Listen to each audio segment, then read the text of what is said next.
I love the sound of the recording in progress. Okay, thank you. It's like, this is your last chance to. Yeah, it's like, okay, thanks a lot. So this is Get You Some Guitar, the Get You Some Guitar channel, and where I think we called the last one Guitar Show and Tell. I think that was it. So I think we're going to call all of them Guitar Show and Tell.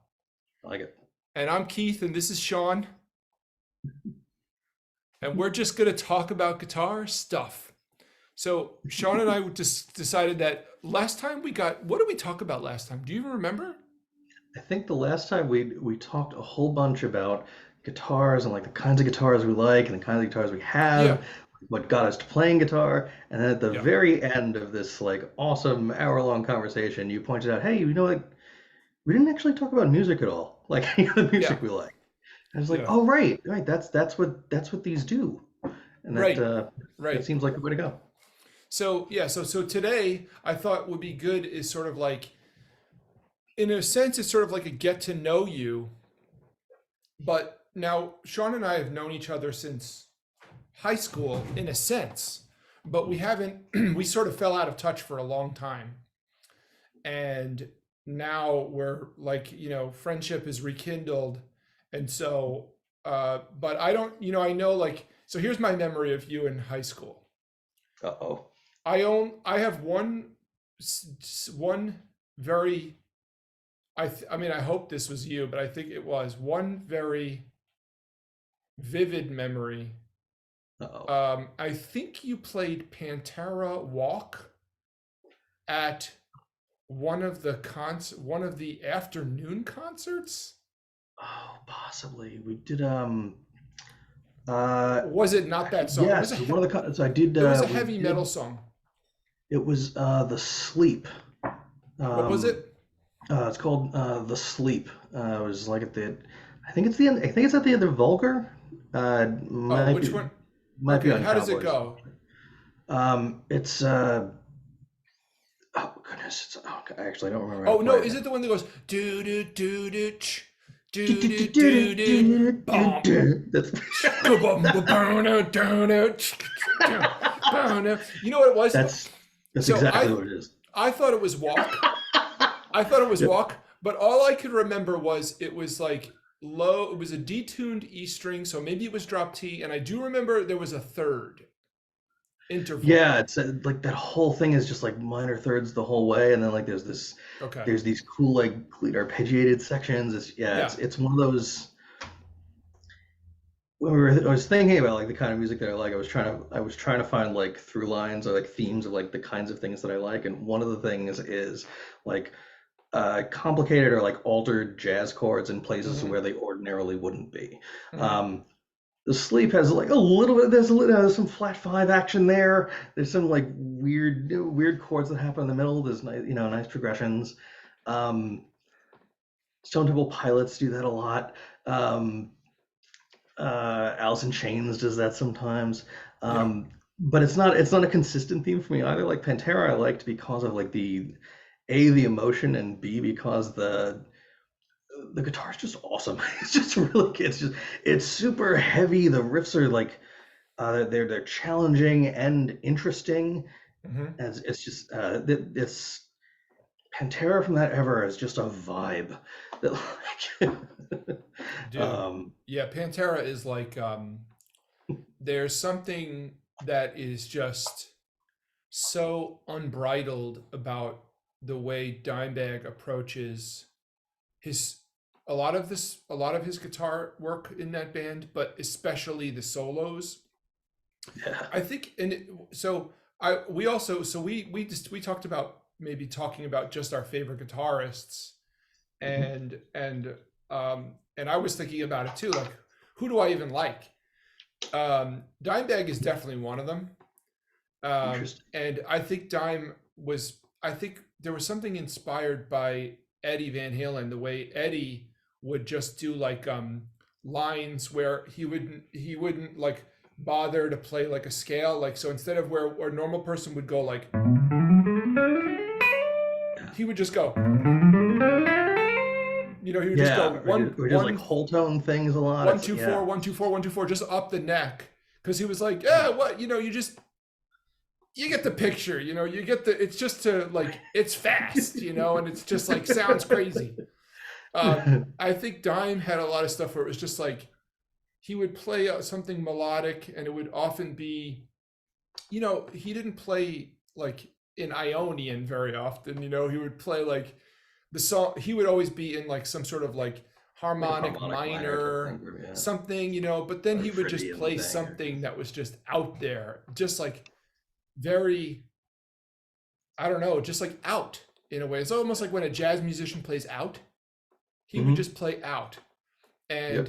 there was something And then he would really just just, also trim the hell out of it. Just like take whatever you're doing, make it yeah, cool, and then dive bomb yes, all the time. And with all of the with all the squealies, all the yeah, oh squealies. yeah. That's He, why, like, he, when Zack Wylde joined them, like this year or late last year, it was just like, yes, that's the perfect person to come to yeah. fill Well, that slot. do you like Zach Wild? I'm not a fan of Zach Wild. I did Interesting. That's funny. Yeah. I saw so many like similarities between the two. Um, I did. I liked some Black Label Society stuff, like some of the stuff he did with Ozzy. Um, I think I like his beard game more than his guitar playing. Like his guitar playing is awesome. The beard that is a beard goal of He's got mine, a, right, right. The beard is intense. right? But he's I, great. it's, I mean, he's to do that kind of stuff on like Les Pauls or like Les Paul style guitars, yeah, is kind of amazing to me. yeah. Because Dime always played, I think he was Washburns and stuff mostly, right? Could be. Was he Dean? I don't remember. That's Um, interesting. I don't know. Well, his signature stuff now is all Gibson and Epiphone, right? Because who are we talking about? We're talking about there's yeah, for another, I don't remember. This what's is like guitar heresy that I don't know this wait, too. what's good? Who did you just mention? Zach Zach Wild. Zach Wild. Yeah. So he's got Um, LP shape. I'm not sure if it's like an ESP thing though, but who did he replace in? Well, who was the guitar player for Ozzy's band? Randy Rhoads. Randy Rhoads. Okay, yeah. And actually, this is another heretical statement potentially, but I'm not a big fan of Randy Rhoads either. That's funny. I'm Oh, that's sorry to say. funny. So Dimebag, but not the interesting. Yeah, because I don't know. I mean, for me, it's like Dime is like the one. And Interesting. actually, for me, as far as heavy metal guitars go, I think Dime. And who's the guy from? Who's the one of the guys from the later iterations of? Actually, I don't know what I don't. Who played on? Who played? Mike would know. Who played on? Who played on Rust in Peace? Oh, is it Marty Friedman from I don't. That's he the was my thing is favorite guy from Megadeth for back in the day. Megadeth. I think Marty But I don't Friedman remember if is. he was on the Yeah. Rust in Peace era stuff. Might Yeah. have done. So as metal guitarists go, for me, Dime is number one. But would say like from a melodic standpoint, Marty Friedman is my second guy. But I like whoever played on Rust in Peace also. Nice. You know. That's fun. I got into it's fun. Other heresy. I got into Megadeth like the albums after that. So like the was it uh Countdown to Extinction and Euthanasia Yeah. were my Oh. big two. Like Oh, I you heard like their those? didn't know so yeah, I really did. I Those only like really got into Rust in Peace. To me, I felt like it was like that was kind of like their masterpiece in a way, right? mhm. But maybe you would Yeah, disagree. Rust in Peace is the one with Hangar 18, right? Is it the Yeah, I think so. yeah. Yeah. I don't remember the names of them, any of them. Oh. But uh Interesting. I yeah. actually didn't realize you were a metal fan either. I wouldn't have even I I'm wouldn't not even that big of a metal fan. Yeah, so who's your number one guy? If you I mean this is like I know you can't say Oh it, but God, if it's you had to hard. pick one guy Oh or girl, man. obviously. It's changed so much over the years. Like the two guitarists that made me want to pick up the guitar in the first place were Slash and Joe Perry. Then I gravitated to like mid '90s or something. I got introduced to like John Petrucci and Steve Vai. I said like, Mm-hmm. okay, those are the people I want to be now. Mm-hmm. Um, then I'm starting to like gravitate back to more like '90s grungy stuff. So like Jerry Cantrell from Alice in Chains is like Mm-hmm. I adore. My current like idol guitar, like the person I'd like to be able to play with, but play Jesus Christ, the person I'd like to be able to play like, but have no hope of doing in the near future is Guthrie Govan. Oh Uh, yeah, like Aristocrats oh my god, dude, um, the erotic cakes oh, it's ridiculous. It's like oh my is god, insane. I tried to learn Waves at one point. So it's the one Yeah, that with like all the like sliding everywhere. yeah. It It's sounds like like just an arpeggios, arpeggio, and but he it's decides yeah, everything goes like that. yeah. It's like It's just yeah, mean. It's just mean. yeah. Like, Dude, Guthrie Govan is like he is definitely one of the treaders that gets um he's like a modern rock guitarist, right? But he's sort of like he borders into jazz and fusion. yeah. I shouldn't say borders. Like he's like a, he's like a full-on fusion guitarist, but there's something that I like so much more about the way he plays versus somebody like Satriani or Steve Vai. Mhm. I don't know what it is, but it's just like I think it's the jazz influence probably that really gets me because there's something that to me it speaks to me more like the melodic content is less it's less like strictly diatonic and Mhm. it's even potentially less blues based and it's just jazzier in a way, right? So it's like Yeah. more interesting to me and he's funky as all hell too, and plus Yeah, he can shred. there's a versatility to his like tone that I don't get from the other. Like Yeah, no, I idolized Satriani and Vi forever too. Like, yeah, but I feel like Guthrie Govan has these like just there's other dimensions to his play. There's like he can Erotic Cakes is a great example, or like any like concert he did with the Aristocrats, where they play like just wildly different styles of songs, yes, and plays them and equally well, and like without it's not like it's trying to put like a shredder vibe on a jazz song or something like that, or like trying to put right. you know a hard rock thing onto a ballad. It's a Right. there's flexibility like what he does seem like it fits Yeah. and it's beautiful and like and it's there's space, there's an appreciation of the place in the music, and I can't do it. It's like, he's like a bunch of guitarists that like I analyzed over the years. Like I would then like I would figure out some. Oh, I see. He uses this kind of technique often enough. Oh, Yeah. Slash does something like this, or Satriani likes this shape better. All right, so we can that can help me get by with stuff. Yeah. I'm not at that stage with Guthrie Govan yet at all. Oh, better example for me is like Alan Holdsworth Oh yeah. is a is a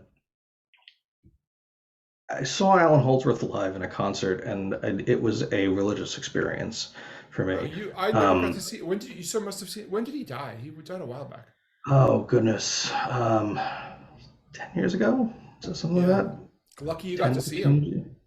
Yeah, I could say while I was in, I think it was while I was in college or something. Yeah. I played at a little place at the Iridium. Um, Oh, he played the Iridium. love his playing. That's the Can't, Iridium is like the home for all the, like wanker fusion guitarists. but it's Alan Holdsworth is the one guitarist that I think of that I've idolized that I feel like I genuinely don't like. I don't understand what he's playing. Alan Holdsworth. With it, there's a vocabulary he uses when he plays Yeah. that I don't connect with. I mean, I've looked up like even like chord sort of diagrams of the songs and everything, and trying to. I don't get it, and it's one of those. It's unusual because like I really enjoy it anyway, but I don't Yeah. have the same sort of like vocabulary or like understanding of it that I do with other guitarists. He's sort of like stands alone for me. I agree. I was thinking. So Jeff Beck just passed, Yeah. and to me, um, Jeff Beck was one of those like uncopyable guitarists. And I feel like I've been thinking a lot about it this week because it was just a few days ago, but Yeah. I started to think like, okay, to me, Guthrie Govan is like way better than I'll ever be, but to me, he's copyable in a sense. Like Mhm. I can, if I worked hard enough, I probably could get Guthrie Govan, but I feel like there are people who have an extra layer to them. And I would say Holdsworth is definitely one of those guys. Extra layer. Like there's something uncopyable about what he does. And simultaneously, I also think there's something uncopyable about Jeff Beck. And there's a difference between like, so two jazz guys that I love, Pat Martino and George Benson. And Mhm. I don't know like if either one of them is more technically advanced than the other one. I think, Pat Martino can play, eighth notes and be inventive for like 10 minutes and play straight eighth notes the whole time over changes. But something about what he does is is more copyable in a way than what Mhm. George Benson does, even though George may play fewer notes, you Hmm. know? Interesting. Because what George does is like he has like a feel so that even though he may play fast at times, there's these like ghost notes and things, or like the way Mhm. he plays certain passages, like where there's like a rise and fall and like dynamics and stuff you can't you can't like I just don't know if you can copy it because you'd have to have his whole entire physiology to be able to do it. Whereas Pat Martino is technically, and I'm not saying like it's all about technique. I think Pat Martino was a great artist, but he had like there's something about just playing straight eighth notes that is actually just copyable, more so, you know? Yeah. Even though you might not get his feel Right. just right. I mean, it's just straight eighth notes, Not to say that that's all he did, but that was his strength. So, probably people are going to hate on me big time for saying all this crap, but like, that's to me, that's the difference, because Holdsworth, I never saw anybody who could play like Holdsworth. And you know it as soon as you hear it, you know it, you know? And that's why I think those are the kinds of guitars that tend to stick with me. Ones that like have such a distinctive style, that like when you hear like it's that stand out in a unique way from others. So like, Mm-hmm. um, I get that even from like Dean DeLeo from Stone Temple Pilots. Oh, Like really? there's a like there's almost like a ton of chorus and reverb and stuff, but it's this melding of like alternative rock, sort of like hard rock chords, and then like these alterations and like this little bit of defying expectations that goes in there. Mm-hmm. um I always thought of him as I couldn't think of another guitarist like particularly from that era that sounded like him. Yeah. And it was neat. Yeah. um Kim Thayil and like Chris Cornell from Soundgarden, I get the same kind of Right. thing. Basically, if we have the weirdest tuning imaginable, it's probably Mm-hmm. a Soundgarden song, right? uh, uh, Alice in Chains has a sort of a signature feel to it. They Guns N' definitely have a Roses has a signature sound. Guns N' Roses, which it like slashes tone is pretty darn cool. Like particularly for solos, it's just like, oh yeah, it's just like the walk all the way back and like clearly like always on the bridge pickup, and I gotcha. Oh, I was You talking who I don't know who I was talking about this with, but it was regarding I next was talking pickup. to my friend Andy, and it was regarding Slash's tone, um and and how he would get a throaty even when it wasn't apparent he was using the wah, Hmm. he would get a throaty tone, which is more associated with single coils out of the Les Paul. And I was talking with Andy, and I was like, for a second, I was like, well, wait a minute. because I thought maybe he had special humbuckers and maybe they're like underwound and they like actually act more like single coils. But then I was like, oh wait a minute, maybe he just had the wah cocked a certain way, and that's how Yeah, he just got that like sound. fix them up. Because when he's not using the wah like actively, there was something like, it's like I picture it like the sound is round, but there's a hole in the middle. It Yeah, sounds full, but it's like that throatiness. It sounds full, but it has like yeah, I don't know how to describe it other than that. And that's the sound he gets. But he has, I mean, it's clear it's humbuckers. So, you yeah. know, so maybe that's it. Do you know for a fact that he has the wah on all the time, or No, I don't know for a fact. You know, sounds like he does. yeah, um, uh, God, it's hard to think of like a solo he does without a wand cage, right? But I think yeah, you're right. I think it's always if it's an always on thing, and someone who knows better will know this better. But if it's always on, I feel like it's always like cocklow, like almost all the way back, yeah, because it's got like the fattest possible sound. yeah, Um, and then I'll like, kick it forward just for like occasional things in the middle of like a fast run. yeah. It just became a signature thing. Between that and like the like super like the like unusual the like mid hump EQ on an old Marshall. I think he played a Silver Jubilee. Is that You right? put all So that you know the together amp? and you get magic there. Yeah, it was the he played the Silver Jubilee for a while. What is the Silver Jubilee? What did it come out in '87? It's the Marshall that has that like grayish silver cover instead of like Oh, every other Marshall. yeah. Uh, so he's played through like a plexi for some things, but I think the thing most associated with him tends to be the Jubilee. I'm not aware if I've ever seen one. I feel like every Marshall I've ever seen, the faceplate is that like kind of like aged bronze, brass, gold with Yeah, yeah, with the black writing. But every yeah. The Marshall I've ever seen Jubilee. is like a shitty JCM that's been beat to death or in a practice studio in Brooklyn.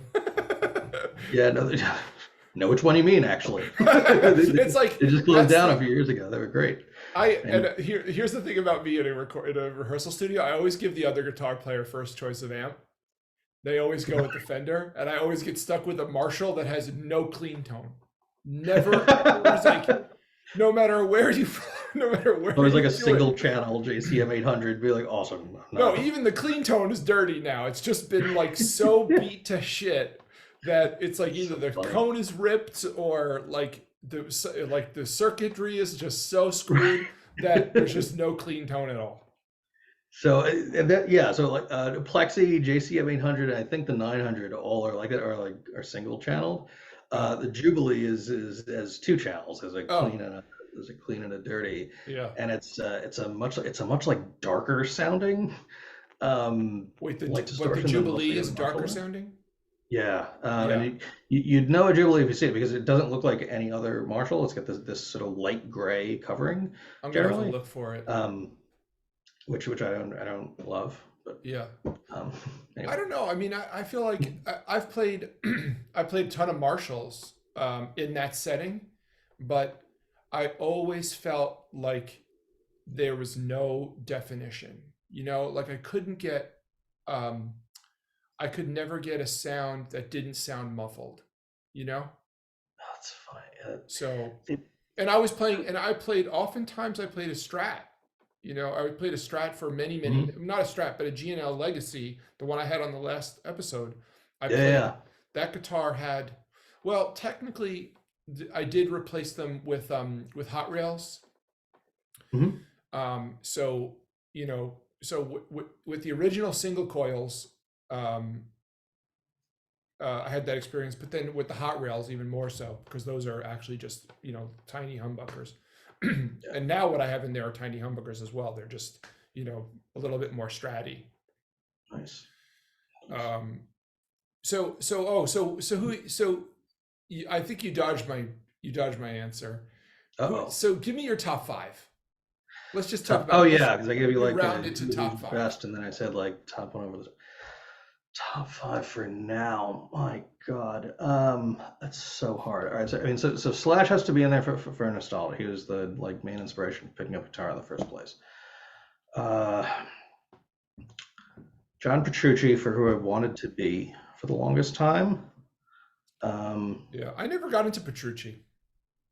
I love him. It's just sick. Yeah. It's I got really into Dream Theater for a while and like fell off for a bit, and now like I'm rediscovering the later stuff that I missed. It was just like, oh my God, I should have stayed with them the whole time. Like, Yeah. um, really good. All right, so what do we say? So Slash, Churchy. Oh, this is so hard on the spot. Um, I'm sorry to put you on the spot. no, it's good. I'll say Vi because like Vi's, there was also like there's picking all the like nostalgia items for me. I think is what it is. Yeah. For now, Yeah. Guthrie Govan, I think, is who I'm like idolizing most now. Yeah. And I'm gonna,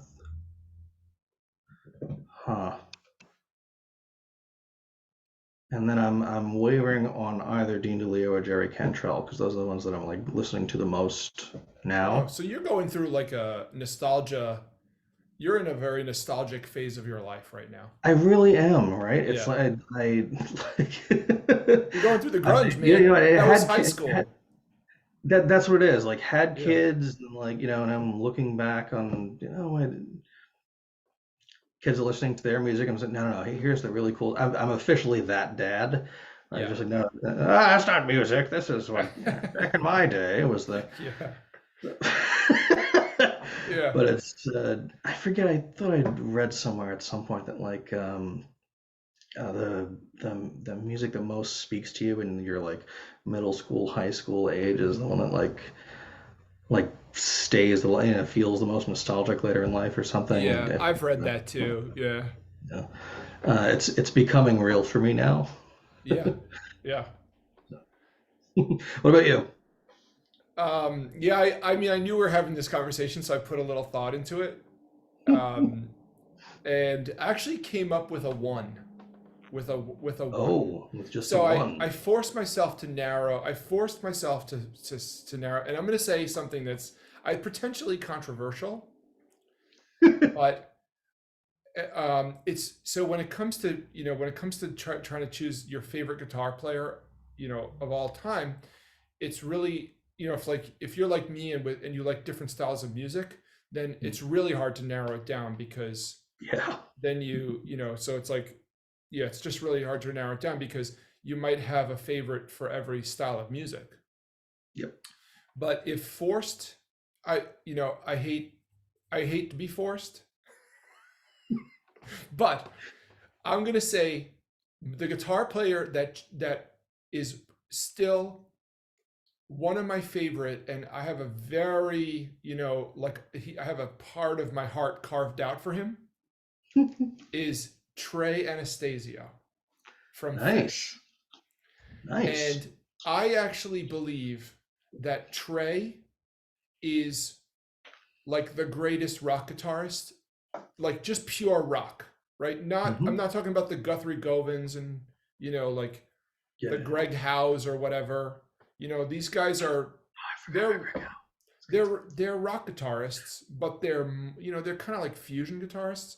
To me, Trey is like if the lineage goes like it goes like it's probably like Chuck Berry, Hendrix, Eddie Van Halen, and for me, then it's Trey. He was the first. I don't know if some people might say like, oh, Jerry. If you can't put Trey because you have to put Jerry. I disagree. I think Trey is, and for people who listen to Fish and just be like, what the hell is this like completely irreverent nonsense? It's like, is this a novelty band? Is this a real band? And I get it. Like that's the thing about Fish is that you have to listen to them in a certain time of your life. If you miss the window, it's over. But if you listen, do you ever listen to Fish? No. Okay.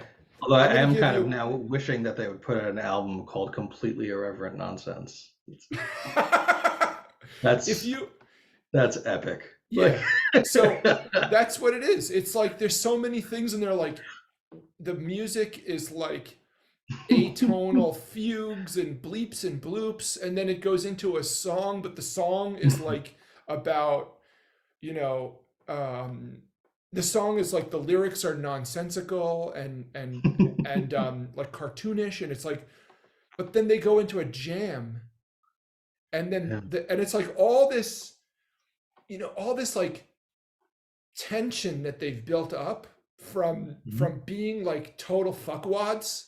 It's for the first 3 minutes of the song, just like smooths into And like just to be the clear, most. like this is a band you like, right? Yeah, yeah. So and then like all that weirdness, like they have the song that's like, and then it goes into this like this like it goes into like this thing, and it's like all this craziness, and then all of a sudden it's like, and it's like, oh, thank God. And then you're just like, wait a minute, if the song was just this part, this would be like the most beautiful music ever made, you know? And it's like, what were these guys thinking? They were on drugs, right? We know that. So we know like what, like we know that there were influences, there were like, it was just this confluence of just insanity.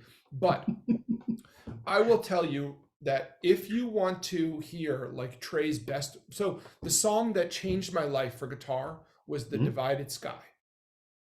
The Divided Sky starts like this.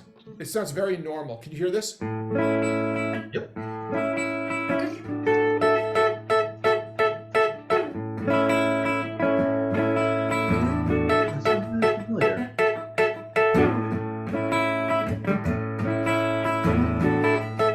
Right? Sounds pretty enough, but then it goes into like this whole, it basically goes into what's apparently like a musical palindrome where they play the whole thing and then they play it backwards, but it's also like, it's potentially atonal or it's a 12-tone row or something. So it sounds fairly nonsensical, but then it goes into this breakdown like, and then he plays this melody that goes like this.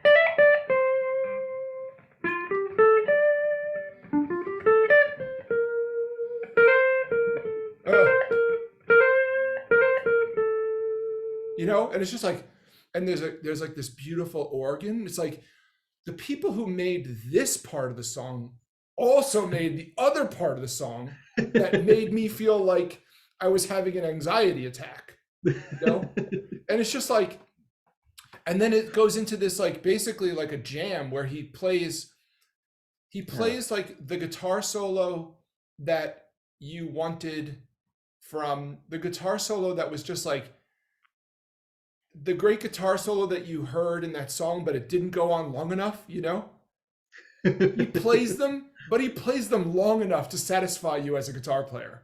Nice. Like he played the guitar solo. So The Divided Sky changed my life because it was like, it was all Hendrix and Zeppelin and stuff. And it was like all the guitar stuff in there was great.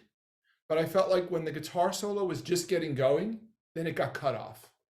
And to me, Trey gave me, and I actually I'm preferential toward Ionian and major sounding tonalities. And I feel like guitarists are so minor and mixolydian and blues based. And I felt like it was so done for me. By the time I got like to halfway through high school, I was like, I'm sick of the blues.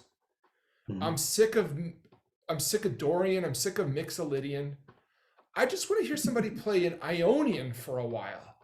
And he does that. He plays well in Ionian, so you can hear something sweet sounding, but then he fucking rocks after a while, and he plays all these like crazy things. Like, oh, thank God somebody came along. He was like the guitarist built for me in a way. Oh, that's so funny. So like it was like what I was wishing for, when it happened. And it was somewhere like halfway through high school, a friend of mine was just like, wait, you never heard Fish? And they're like, oh, listen to this song, Divided Sky. Oh, fuck, what is this? And there's a Yeah, couple of other yeah. songs like, if I can recommend to you, Divided Sky on the album Junta is an amazing guitar solo. Landlady on Picture of Nectar is like a Mhm. Latin thing, so it's borderline fusion. And The Maze on the album with the blue cover, Rift. A lot of their songs are nonsensical and irreverent, but the guitar solos in those three songs, everyone says Stash, and actually the song Stash, the guitar solo in Stash was like number 9 in the greatest guitar solos of all time, somewhere in the Mhm. 90s when they were like the top grossing touring band. They gave them a little nod and said, okay, Stash is the best. Stash is just him jamming in a minor key. Um, but to me, that's not his greatest guitar solo. His greatest guitar solo is probably Divided Sky or Harry Hood. Harry Hood only exists in a live setting, so there's a bunch of live recordings. Um, Hmm. Harry Hood from like 94 and 95 in Madison Square Garden was like a religious experience. But they put out a live record called A Live One, and Mhm. it's also and it's Ionian. It's D Ionian. It's just like he solos over this for like 5 minutes. Yeah.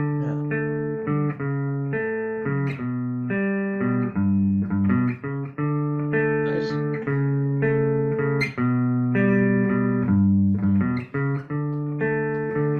Right? I mean, they change it up a lot because it's a jam. But Mhm.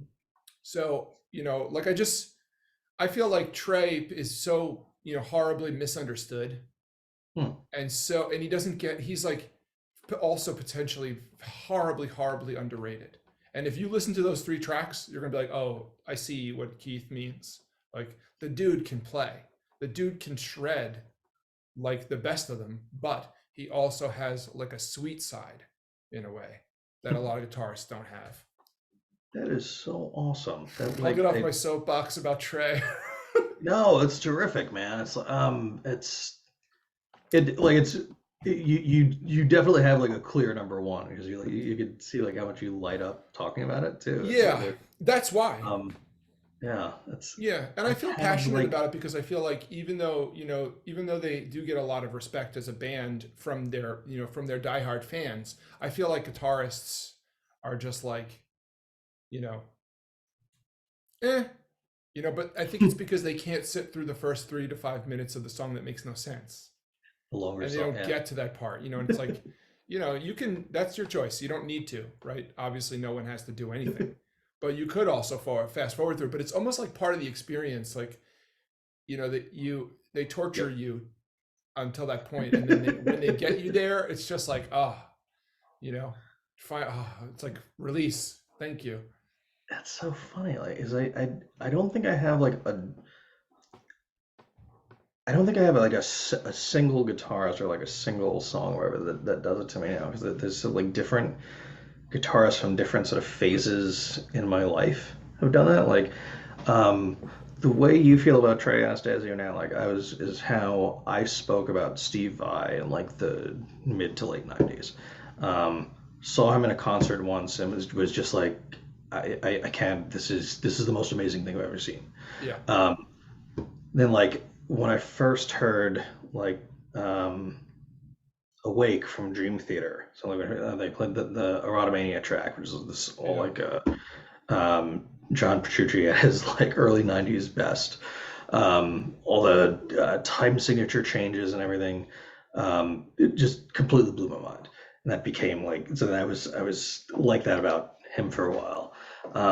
Slash and Joe Perry were that for me when I first started. It was just like, oh, you should hear everything he does. This like speaks to me. This is Well, who I want to be in my I life. Oh, you mean, got to listen to the whole thing. Actually, if you listen to the beginning of November Rain, it ties in with the end. Actually, that ties in with this. Did you know, by the way, that the girl from the video and this also ties with that? I was, I was in that realm, man, for each of yeah. them. Well, But Slash is I sort of, I sort of keep like chasing like every 5 years or so. I'll find it. Oh no! So like currently it's Guthrie Govan, and then it'll be in another few years it'll somebody else that I'll find. yeah. Um, and I find like I find that like I enjoy both like finding and like fully immersing in one, in like love for one guitarist for a while, Hmm. and the journey from one to another. Because I'm like trying to take pieces from each, or like combine them in songs, or Hmm. just to have them fit different moods for me, is nice. So No, that's well, very I cool. mean, I don't mean to like take anything away from Slash because, I mean, first of all, as played out as it is, Sweet Child of Mine changed everyone's. I mean, Guns N' Roses changed everything when Yeah. they came. I mean, that was Appetite for Destruction Yep. was was Legit, like man. that thing was hit like a ton of bricks and it changed everything about Yep. music. There was There's nothing two. I like that. remember when I first there were two songs on that album that said like this is who I wanted. It was "Welcome to the Jungle" and "Sweet Child of Mine." "Sweet Child of Mine" was the first riff that I said like I have to learn how to play this. Like I Dude. haven't touched a guitar yet, but this is gonna be like my project. And I would sit, having not had lessons or anything, just sort of, all right, do I go here and then it's here, but oh wait, how does it? What's hammer on? How does this work? What's the Yeah. until I would get it. Wait, was that Uh, the first song you ever learned? no, no, I had like get like tapes or books or Oh whatever, yeah, yeah, yeah. like House of the Rising Sun or something like that, or like Sure. Smoke on the Sure. Water. But that was the one that was the most meaningful to me. Because like when I first started, like I heard "Welcome to the Jungle," and so like, all right, I'm not going to get that immediately. "Sweet Child of Mine" sound that riff sounds attainable. I'm gonna Yeah, go for that. the beginning riff, yeah. Beginning riff to "Welcome to the Jungle" is rough. Like, Yeah, well, it's actually I tried to learn it like a few years ago, mhm. and it's hard to get that slapback echo just Mhm. right. So, I mean, uh it is deceptively simple. Yeah.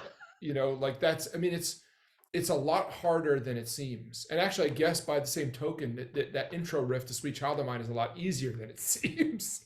As Yeah. iconic as it is. The Yeah. solo It's, to Sweet this Child is, of Mine is not easy to play. The yeah, fast it's part really especially. good. Yeah. So I had this moment the other day when we were watching. I think we were watching the playoff game yesterday. Um, when I had this, and they were playing. I think it was "Welcome to the Jungle" was in the background, and I had that moment realizing it was just like, okay, I'm officially at like old man level, because all of the songs that like inspired me, the songs that like I remember most from my youth, are now at football games, like TV commercials, and the soundtrack to the new Thor movie. It was like, Oh yeah. uh, Well, I think it oh, was like four Guns N' Roses song in there. It was just like you're I just think you're right. this is. I I know think you're you're going right. for nostalgia. You're making me feel like, oh shoot, Yeah. I'm that guy now. Like that. Yeah. When I first heard the term dad rock, I was just like, it's me. Okay, okay, Yeah. I accept it. I don't like it, but I accept it. But apparently that's me. I think so there's two uh I I think you like I heard you say Greg Howe and that we should have mentioned Greg Howe. It's really Greg Howe's great and I like his first album. My favorite track of his is on I think the Parallax album. I saw Greg Howe at the Iridium. good. Oh yeah. But he was the guest guitarist for another band. Huh.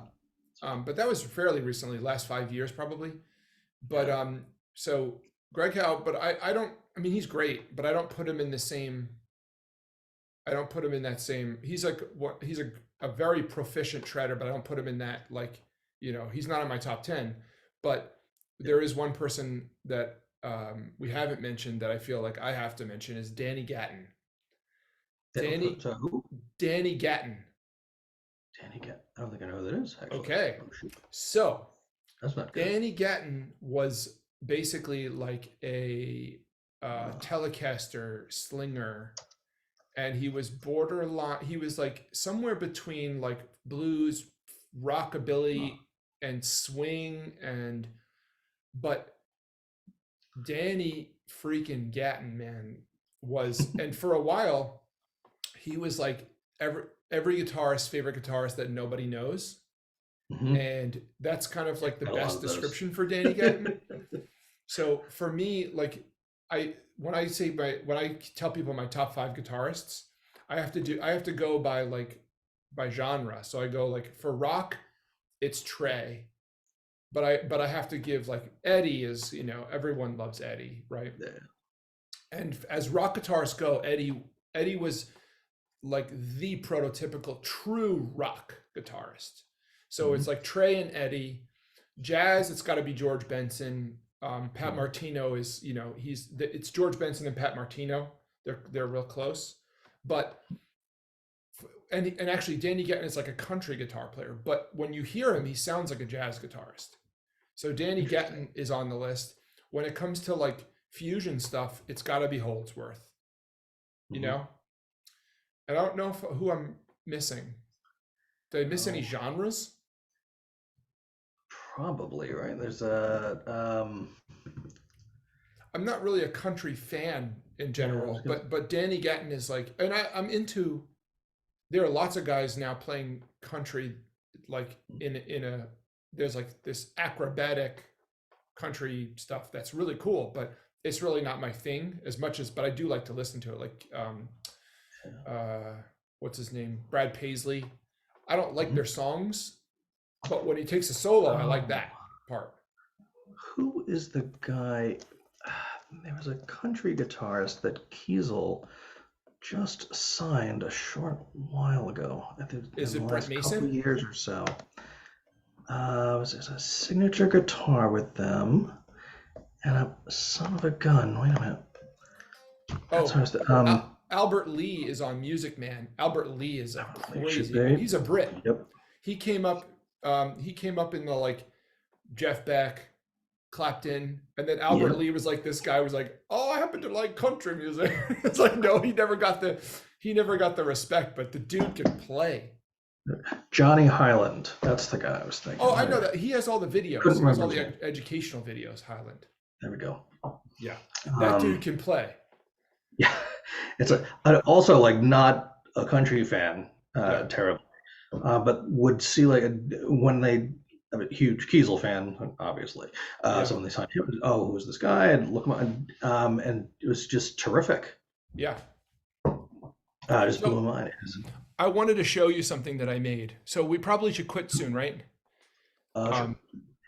But I mean, I could do this all day. Yeah, I know, me too. How long have we been on? How do I see how long we've been talking? Oh God. There's no friggin' timer. No.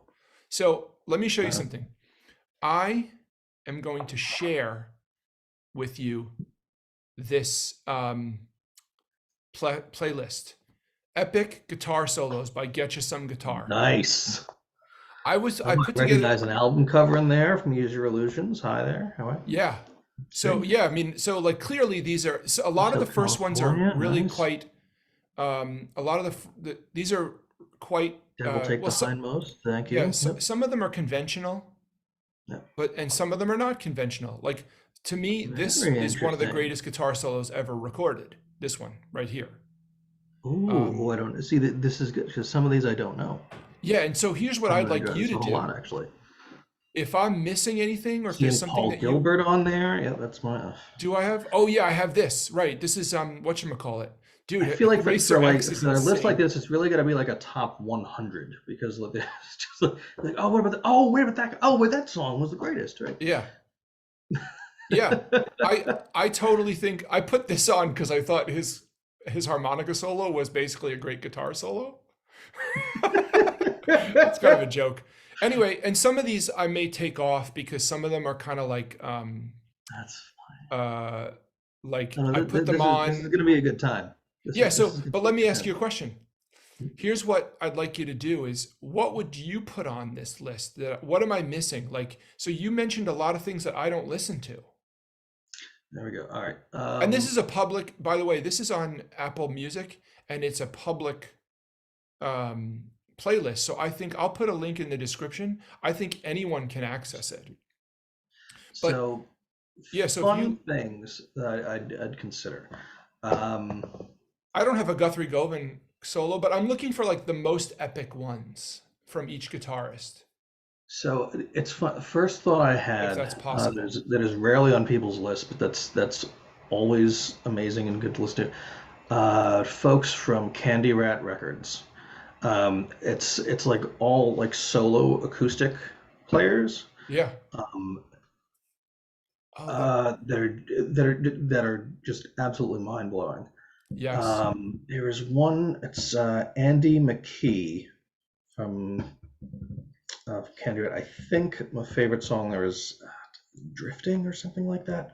Okay. Um, uh, that particularly if you're playing acoustic, like we'll I remember watching a couple of those a few years ago for the first time and thinking like, okay, that is not how I play acoustic guitar. That's like several levels of it. This one of those things where you're just like, okay, I thought I was good Yeah. at my acoustic, and I don't do any of those things.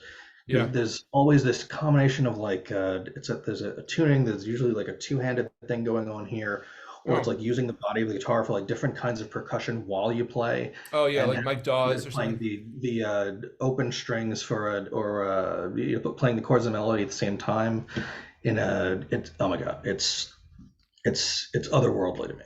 Hmm. Let me see stuff that I Yeah. would throw on Stone Temple Pilots because I'm partial to Dean DeLeo, and Well, I feel like he what would be track loved. do you feel like his guitar solo? Because this has got to be a guitar solo. Oh, it's just for It's just solos. for Interesting. solos. Ah, So I was no, thinking like interesting. there's got to be Solos there's got less to so be for him. Yeah, a one from Handshake. what's his name, right? From Dream Theater, right?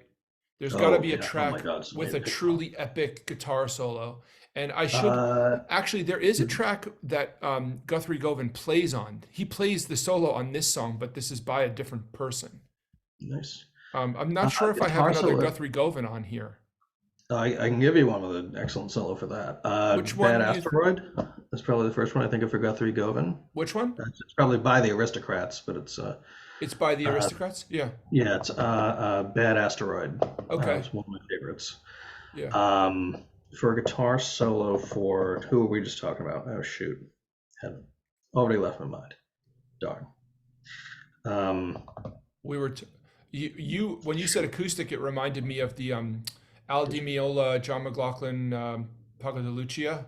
yep, And I feel yep. like one of those tracks should Gotta write belongs these on here things because down. those were the most that those were like in those were guitar workouts and they were all Oh, acoustic. John Petrucci, that's what it was. Petrucci. Voices. It's Voices from Awake in from the 90s. Awake. Um, Okay. gorgeous song. It is a Dream Theater song, so it lasts. It's a journey. Lasts a while. How long Um, is a while? I think Voices is 9 minutes. Okay, so here's an 11-minute song, and here's a 15-minute song, and here's a Oh 12-minute yeah, song, it'll fit right in. and here's nine. Um, the solo at the end of that is ridiculous. Yeah. And it's melodic. It's not so.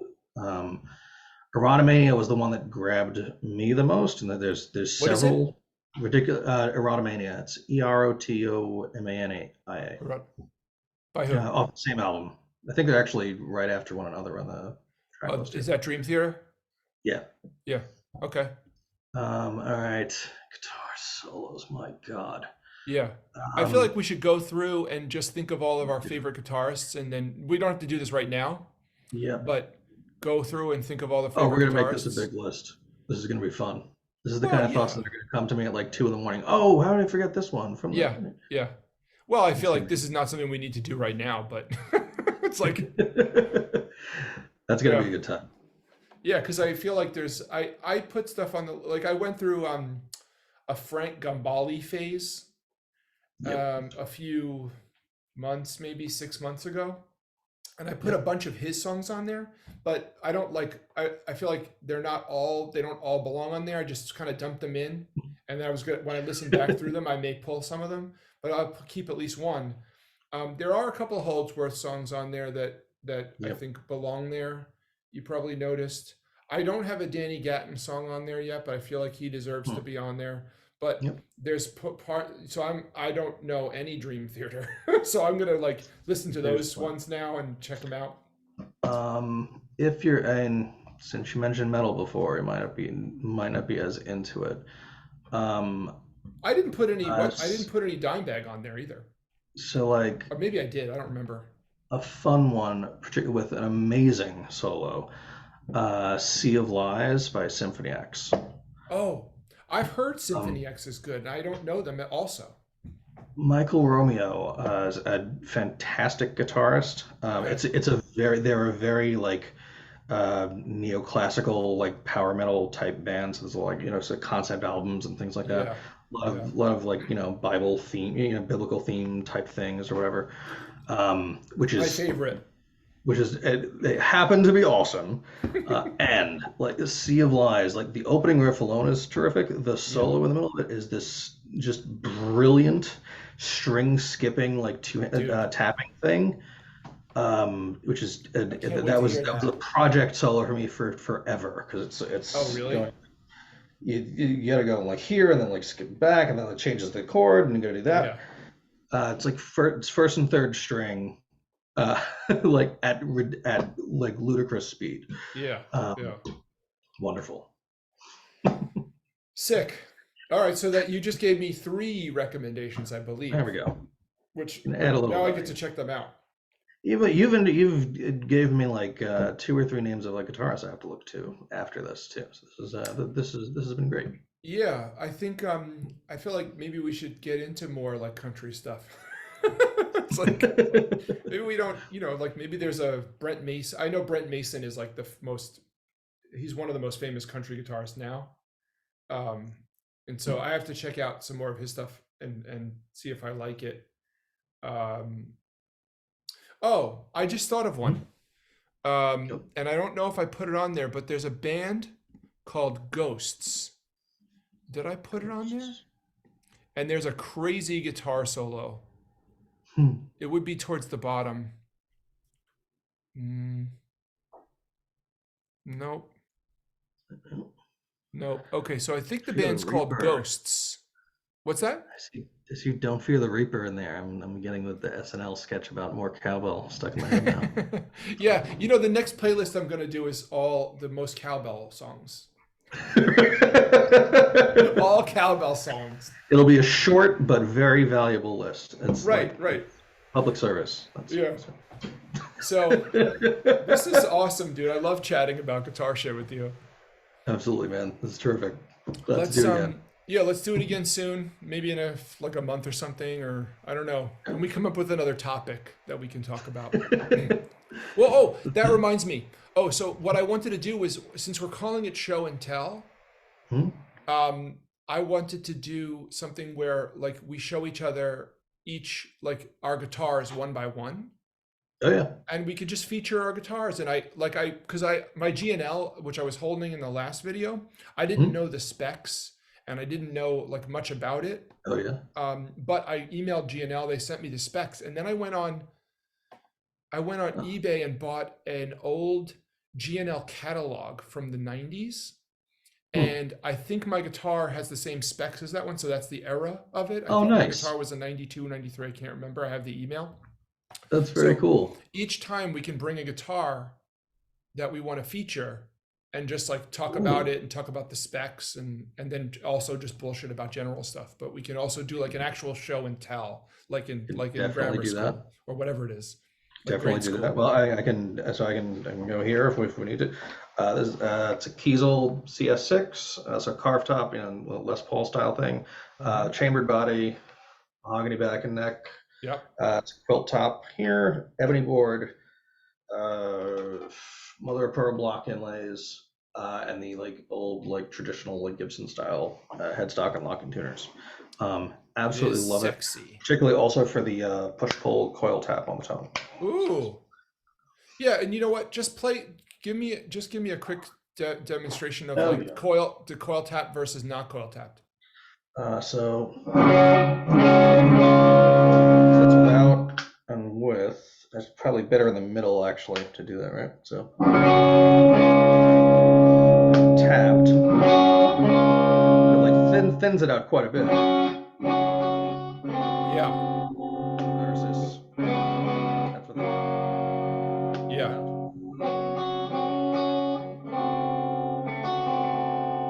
Push back down. It's you probably notice it more drastically in the room, but like the coil, it thins it out a lot. Mm-hmm. You know, much like honkier sound out of it. Yeah, cool. Um, but it's nice. It's one of the things I enjoy about the kinds of Kiesels that I have made most of the time is that you can do a little bit of everything with them. So, Yeah, and big fan of the coil tap. yeah, good It's times. the only problem with it is that sometimes the volume is not matched in so many guitars that it's not practical. It's not practical just to switch tone. It's like as a tone switch, but it Oh is yeah, practical. Like if you want to play a whole song one way or the other, or if you want to yeah. play like a whole set in single coils and just reserve your humbuckers for like, when you want to shred or something, or for actually louder songs, it does have that limitation. A lot of my guitars are cheap, so they all have that limitation, but apparently like, and even expensive guitars have that same phenomenon, but apparently there are some makers who've figured it out better than Interesting. others. So I was trying to understand that this distinction you made between the opposite of louder. Like I wasn't aware that was an option when I was playing like in a band. I thought like 10 is where the thing always needs to stay. So this idea of like being quieter, it flew right over my head. We might need to have a discussion about we that. may have to have a sit down about that. I've always had the opposite problem, was that I was always too quiet and I would get yelled at. My bass player Dan would always be like, "Dude, is that the volume you're we're playing live rock and roll. Like, what are you doing?" I'm That's like, so "Oh, what funny. should it be louder?" It's like, yeah, it should That's be the fucking loud, man. It's rock and roll that's the live. reverse of the stereotype of a guitarist too. I know. I've still got like Yeah. when we used to go to that to the studio in Brooklyn, or there was this little one out in Queens that we would go to. We would just sort of like turn on a tape and just like record the session that we did, just in case ideas come up. And we had a terrific song that we wrote together, and you can't appreciate most of it because I'm clearly like 3 times louder than I need to be. Like everything's drowned out. That's hilarious. And it's part because like that, but I didn't realize it at the time because like I didn't listen to the mix. It was just like listening. It was just being in my own little world, and that's how I tend to hear songs too. Like, oh yeah, you had to hear turns guitar down. Forward. Bass. No. The guitar is most important. We'll listen to the lyrics later. The drums, those are interesting. I'll get back to you. But for now, Yeah. But did not make me a fun bandmate at the time. I'm not inviting you to mix my upcoming record. Actually, I just released a live record, and Okay. I just did, yeah. The Handshake live at Big Skyworks from 10 years ago. We played a gig. We happened to have a recording of it, and we released it because it happened to be the exact 10-year anniversary. So like in the middle of the year, Dan and I were talking and we're like, you know what, let's just release this thing. And the recording's not great, but I was very grateful that the bass and the drums were the loudest thing in the recording, because it was like, this sounds like a live recording, but it has great energy because Dan, you don't know my, he's not my, we don't play, he's actually the co-host of the other podcast I do. But he's a phenomenal bass player. Mm-hmm. And the drummer that I had back then was a phenomenal drummer, professional drummer. So Nice. It was like, when I listened back to it, I was like, this doesn't sound great, but it has, but I love listening to it because it's like got this fucking great bottom and groove to it. That's just like, you know what? I'm quite happy to listen to this. My vocals, my guitar playing is fine. And it's audible, but it's not the strongest thing in the mix. And my vocals were horrible because it was the winter time. It was December, and I was having like wintertime, dry throat. My kid was sick, and my voice was affected by that. We rehearsed a lot going up to the show, so we didn't screw things up. but I blew my voice out in the rehearsals. But you can't really hear my vocals that well, so that's actually, I'm grateful for that. It makes the whole recording better. So like, I'm really interested in this. I'm just going to say, you're not selling this recording particularly well. Like for potential buyers, like he's probably being very humble. You should definitely purchase. It's just, no, there's no it's just streaming. So yeah, by all means, if you're watching this show, the Handshake live at Big Skyworks, available on all streaming platforms. There we go. It's the vocals suck. So let's call this a day. That was really fun, dude. That was great, man. Great to see you again. So for the next one, pick your next guitar that you want to show off, and I will too. I'm going to do the GNL. I like it. Oh, we didn't have to show the one you're playing too. Really, I'll show you this one. I would like to show this another time, but I actually bought this. Oh, okay. It's a Harley Benton Fusion 2 HHFR. HH stands for hamburger in the neck, hamburger in the fridge position. And FR stands for Floyd Rose. And I bought this because this guitar was $300. And this is an actual this is an actual not licensed Floyd Rose. Yeah. This is an actual Floyd Rose brand Floyd Rose. So, and these are actual stainless steel frets, jumbo frets. Yeah, that's crazy. So for this to be $300, I mean, you can tell where they skimped, but you can tell where they didn't. And they didn't skimp on this piece, and they didn't skimp on these little guys. But it's made in a factory. It's very clean. People have gotten lemons before. I happen to not get a lemon. This is sold from a company overseas called Thomann.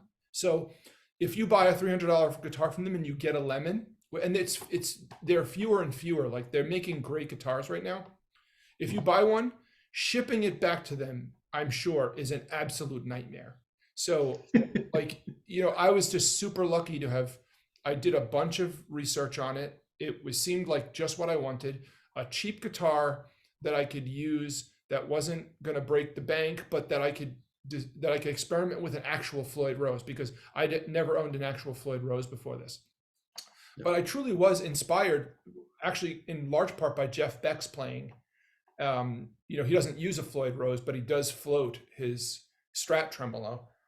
So I wanted to have more, expressive experience with the tremolo. I never had a tremolo guitar before this. The only other tremolo guitar I had was with GNL, but I put actual blocks in there, like the second month that I owned the thing, and never took them out all this time. So I never really owned a tremolo guitar. So that's why I bought this.